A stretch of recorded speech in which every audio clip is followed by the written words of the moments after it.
Hey everyone, I'm Scott Cunningham, aka Scottsy Business, and today we're going to be talking about the different things that I look at when I'm evaluating blockchain platforms. This is sort of a anticipatory preparation post for my next post, which will be the very first thing I put out in 2021, which will be my comprehensive review that you've all been waiting for quite some time, where I'm going to be looking at 160 different blockchain social platforms, giving my take on them, and then giving you my recommendations. So I know you guys are excited to see that, but what this is going to be is this is really explaining why I'm not recommending a great deal of platforms. So instead of spending a large portion of the next video explaining all these different categories of why I haven't recommended a platform, I've done this before, but I'd like to do this again where I go through all the reasons why I wouldn't recommend a platform for you guys so you can understand where I'm coming from, as well as just looking at this for yourself, giving me some feedback, and just kind of, thinking about all these things. So I'm going to be going through all these different categories of why I wouldn't recommend a platform to you guys. So then, you can gain some insight from this.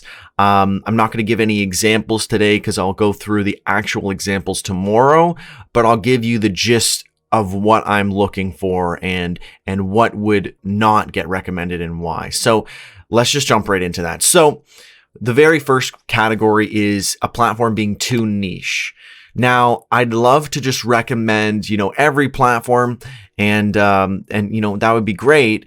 But realistically, most people are only going to end up using a few platforms. So I can't just go recommending every platform because I think it's great and have a million different categories. So for example, something being too niche, there's many platforms like Scorum, which is only for sports, Smoke.io, which is mainly just around marijuana, Creary, which is just for art, Vera Art, just for art.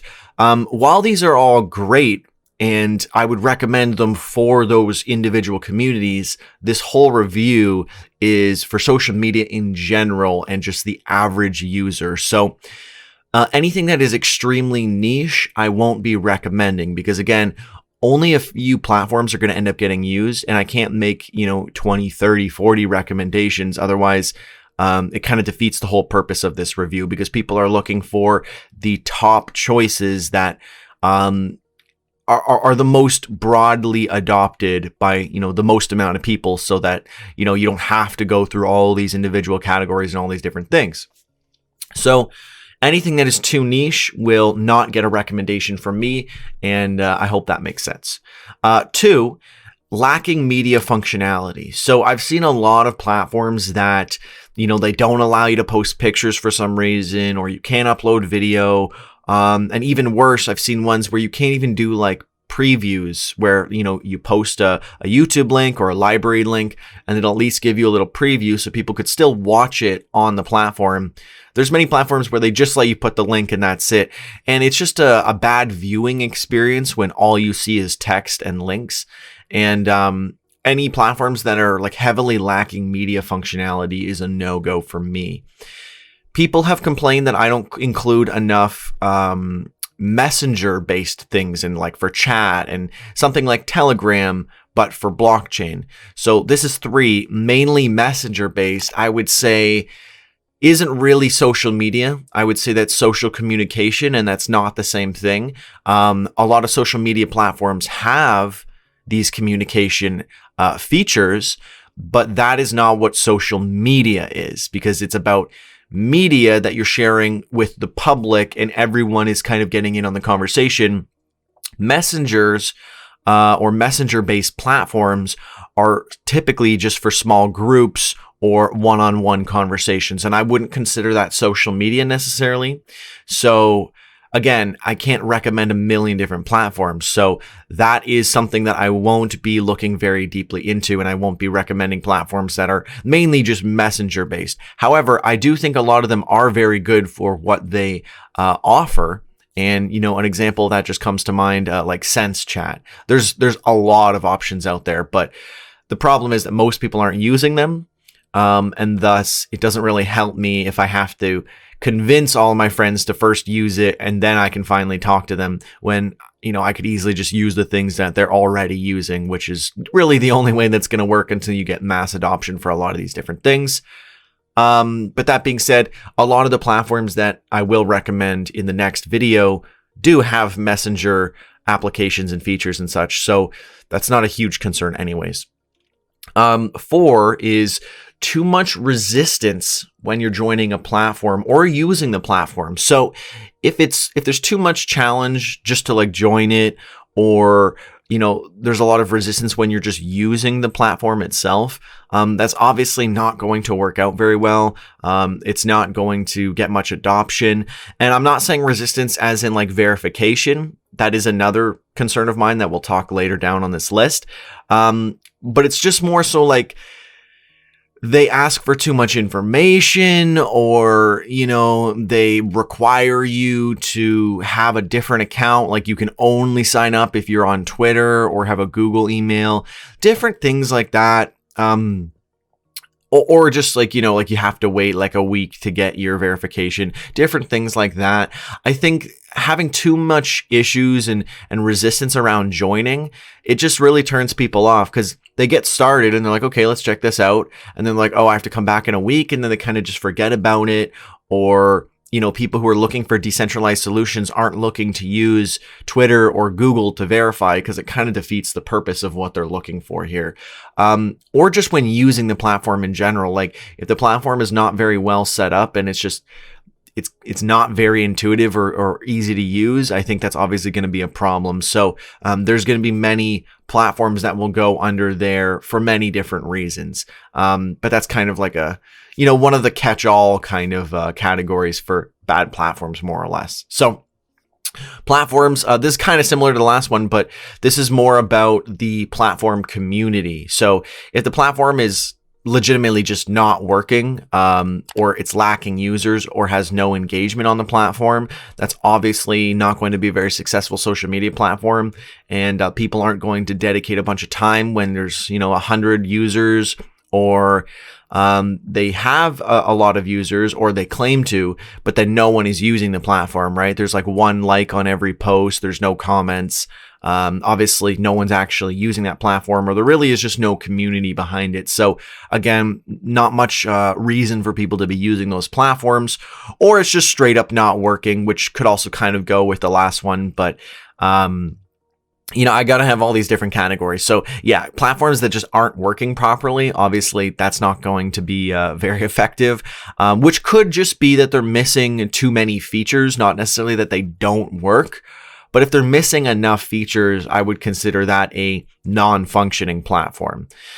Invite-only platforms are kind of pointless, because, there's no way that they'll ever get much adoption to rely on people to invite other people. And it's not a good model.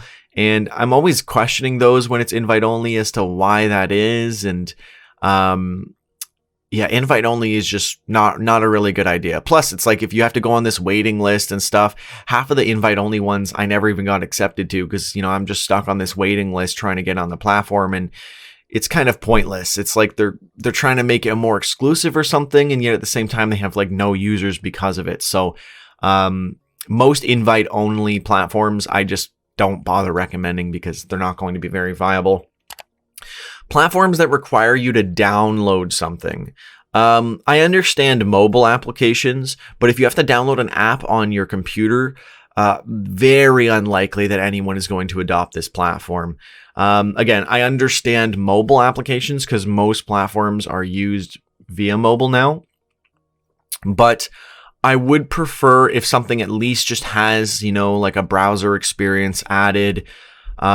Just like you don't have to download something that just creates too much resistance for people to actually use these platforms.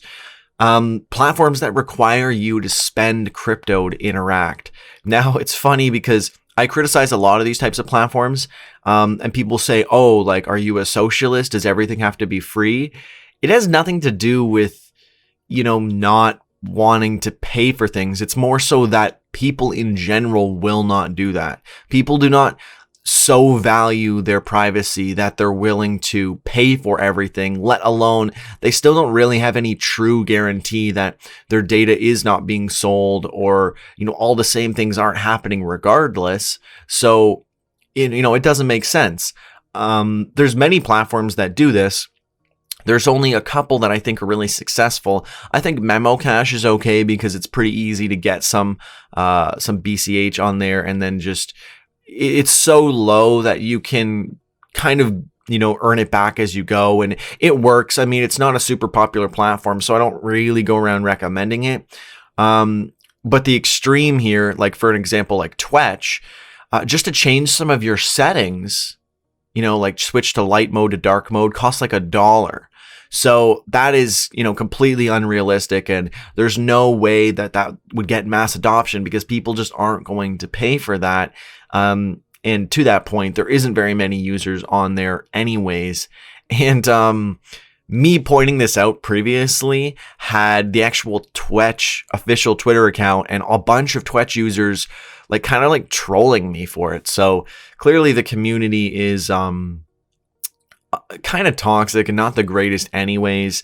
And again, asking people to pay a ton of money just to do basic interactions on a platform is just really unrealistic, and it'll never see mass adoption because just no one's like, oh wow, I wanted to post this post but I couldn't afford it, so let me go and spend a bunch of money just so I can make a post. No, they'll just go back to Twitter.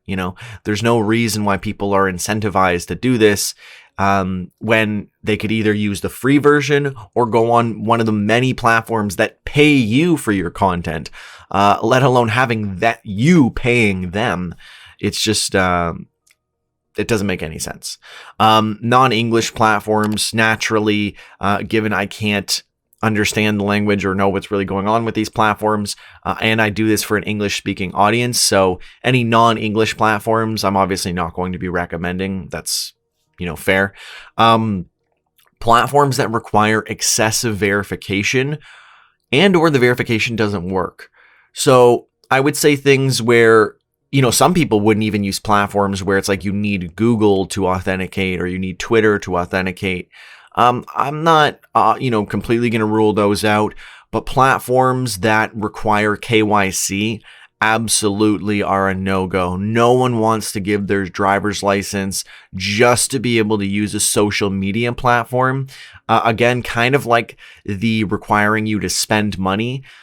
They'll just go back to platforms that don't require this because it's too much of a change and it's too personal to be giving out your identification just to use a social media platform when you don't need to use it, and there's all these other solutions that don't require KYC.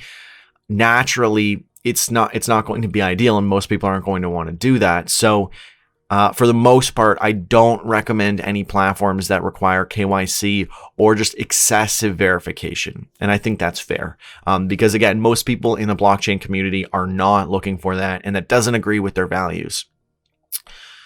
EOS and Tron Dapps, decentralized applications, 99% of them are gambling or just not social related. And the ones that are social related usually don't work very well. So, unfortunately to say Vibravid with Tron, it doesn't work very well. I keep trying to upload videos. They have been improving the website, but it never works. I can never get anything on there. One of the few dApps on EOS, Tribe, right? That doesn't work very well. Barely anyone's using it. It's I've reviewed it many times before. I tried to use it for a long time, but they also required they would approve your posts and stuff. So very, very centralized, even more so than Facebook or Twitter, which is very odd. Some people like certain EOS IO apps, like Voice or Karma. For me, Karma has never really worked to get through the registration process. And it's kind of got a weird niche model for, it's only social media for good and charitable causes and stuff. So it's a little too niche to really get mass adoption, in my opinion. And Voice is kind of a flop. I mean, they spent more money on the domain voice.com than anything else. And the platform was just full of spam. You know, you can't actually earn anything. All the points on there are just like play points. It's, and they haven't really done anything with it since they launched it. So, you know, most EOS dApps are kind of just a flop, or they don't work very well. And, you know, for that reason, I don't recommend EOS or Tron apps, dApps rather, for social media. Mind you, outside of that, there are many interesting applications and use cases and services and things. But in terms of social media, I haven't really seen anything good out there. So, you know, keep that in mind. There's a lot of new blockchains that have been popping up that offer, you know, social platforms. I do like Blockstack. It's more for enterprise stuff, but they have some social things. But there's all these different chains now, and most of them, like they say they have social media platforms, but really a lot of them don't offer much at all. And there's so many out there. Clayton, Obyte, EOS, Tron, Icon, POA, XDAI, Neo, OST, Loom, GoChain. And the only ones that I really see having any value and decent applications are Hive, Ethereum, and Blockstack. In terms of social media, I guess you could sort of say Steam, but Steam has kind of like gotten worse and basically been destroyed by Justin Sun. So, you know, to each their own there, but 100% Ethereum, Hive, and Blockstack are pretty solid for what they offer to social media users. And then obviously, all the chains that have their own, you know, blockchain, like Library, DTube now. So, you know, there's a bunch of great chains, but there's more chains that don't really offer you much value than chains that do. So the next category is fake or valueless blockchain or crypto. And not that these are fake or valueless. I guess I'll take a look at these and show you what I mean after, but fake or valueless blockchains is more like blockchains that don't really need a blockchain at all, or they kind of say they have a blockchain, but they're really just using like a database of points, you know, or their blockchain really doesn't do anything at all, and they just have like a little crypto attached to their platform. It's not really using the blockchain. For a lot of those apps, I mean, again, they're hardly actual blockchain applications. So for anything that tries to, you know, pose as being one, but really isn't, would go under that category. Or platforms not free to use. So different from transaction-based platforms that will literally charge you a subscription fee, like monthly or whatever, just to use the platform. So one example is Cinnamon Video. They charge you to use the platform. And again, that's really unrealistic that you would ever expect anyone to do that. So let's actually, I'm going to share my screen here and we'll actually look at some of these blockchains and what social applications they offer. So first I'll go through all the ones that I don't think have much to offer. And this is pretty obvious when you look at their social offerings. So actually I will say Clayton does have probably the biggest range of things for one that I'm not a huge fan of. But you know what? At the same time, I could almost give this one a pass because Clayton does have a lot of different things going on here, and I haven't tested all of them, but I will absolutely before I get this video out tomorrow. So you know what? I will give Clayton a pass, but for all those other ones I mentioned, a lot of their platforms are just like really, really, you know, low quality. I mean, Voice doesn't even make it onto the top list here. Maybe they just haven't added it, but I do think Discussions is okay. So there are some okay apps on EOS.io, but for the most part, I'm not a big fan and they don't do very well. I will be taking a look at Yup. A lot of these other ones I've looked at and they're just not very good at all. And again, EOS is one of the bigger ones, so you should expect it to be a lot better. POA doesn't really have anything for social. XDAI doesn't have anything for social. Neo doesn't really have anything for social, just emergency response or translations. Obyte, again, nothing really for social. OST, They have Peepo, which, as far as I'm concerned, and every time I check, I can't get on there anymore. So I don't even know if that's legitimately working. And a gay social network is clearly too niche, because that sounds like a dating website more than a social platform, because I don't know how you could regulate that. Loom only has this question-based social media platform, so I wouldn't really call that a social media platform. GoChain has none. Blockstack has a few different ones. But again, for me on Blockstack, I see most of these as being more like enterprise applications. This is a Facebook group alternative, so maybe this one. But again, that's still kind of niche, where it's like, it's just for Facebook groups. It's kind of a weird niche social media platform, and there's not so many people needing Facebook groups that they're trying to, just use something just for that. I'm sure there's better options where you could just use Minds or SoMe, where they actually have groups plus all the other options. Not that I'm a huge fan of either of those, honestly, but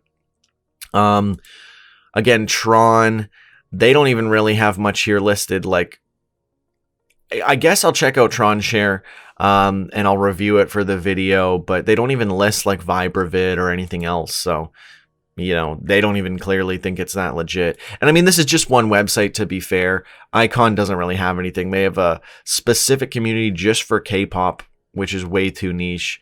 A tipping bot, which isn't really social media.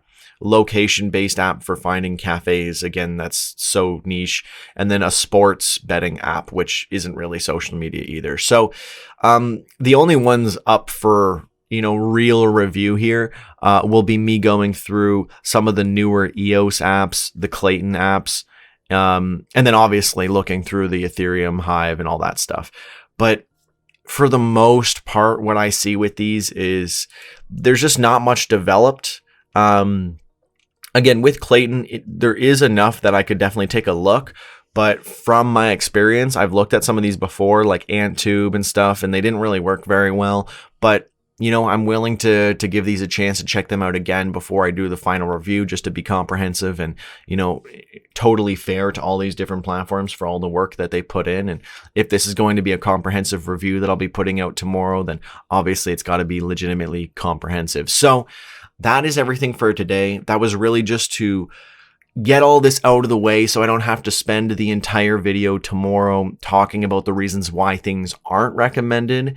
And then I can mainly focus on the new platforms I looked at since the last review, the updates to everything, and then my main recommendations and where the really like the top 15 apps sit, and my recommendations and insights on those apps, because those are really the only ones that I expect anyone to actually end up using. So those will be the ones that I'll mainly focus on for the review tomorrow. But I will still have everything in a ridiculously long, 15,000 word blog article. And you guys can use that as an index to find all these platforms, as well as, just like my take on each of them. Obviously, things are going to change, and, I can't avidly test and use all of these all the time. So for a lot of the ones that didn't make it, it was because of one of these reasons that I just listed, and they don't get much testing beyond failing one of these categories. So tomorrow I'll be looking at all the rest of them and giving you that full breakdown. So stay tuned for that. Look out for that. And let me know, what are some things that would make you not use a platform? Obviously, there's a lot of other things I look for, is it centralized? Is it decentralized? Are they actually, do they have a good monetization model? A lot of different things is what makes something good. But more importantly, to just get rid of a lot of the fluff, it's easier to look at what makes something, not viable at all, and then just kind of taking that out of the equation, so you can really just focus on the best of the best. So let me know, what are things that you would judge a platform on? What are you looking for when you're using a blockchain platform or crypto monetized social platform? And what are the social media platforms that you're using currently that utilize blockchain or have crypto monetization? Let us know in the comments below. And thank you so much for watching. If you did like this, make sure to give it a like, subscribe, share it with people, all that great stuff. Thank you again, and cheers.